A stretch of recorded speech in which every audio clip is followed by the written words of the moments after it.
Indonesia వరుస భూకంపాలతో వణుకుతోంది. August 15న ఆ దేశంలో 2 శక్తివంతమైన భూకంపాలు సంభవించాయి. వీటిలో ఫ్లోరెస్ ద్వీపం సమీపంలో 7.7 తీవ్రతతో భూకంపం వచ్చింది. దీంతో సునామీ హెచ్చరికలు జారీ చేయాల్సి వచ్చింది.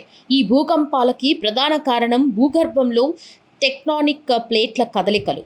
Indonesia, Australian plate, Sunda plate, Pacific plate, Philippine sea plate అనే 4 టెక్టానిక్ ప్లేట్ల కలయిక స్థానంలో ఉంది.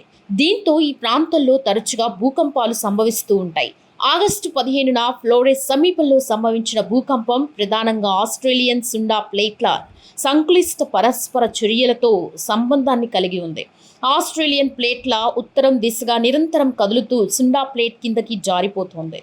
ఈ ప్రక్రియను సబ్డక్షన్ అంటారు. 2 ప్లేట్లు ఒకదానితో ఒకటి లాక్ అయినప్పుడు వాటి మధ్య భారీ ఒత్తిడి పేరుకుపోతుంది. ఈ ఒత్తిడి దశాబ్దాలు లేదా శతాబ్దాలు కొనసాగుతోంది. ఒకానొక సమయంలో భూమిలోని శిలలు ఈ ఒత్తిడిని తట్టుకోలేక ఒక్కసారిగా విరిగిపోయి భారీ మొత్తంలో శక్తి ఉత్పత్తి అవుతుంది. ఈ శక్తి భూకంపాలు, సునామీలుగా మనకి కనిపిస్తాయి.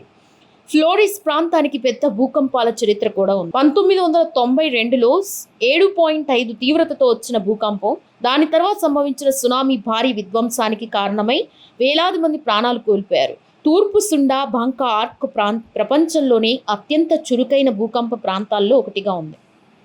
Indonesia Pacific ring of fire పరిధిలో ఉంటుంది.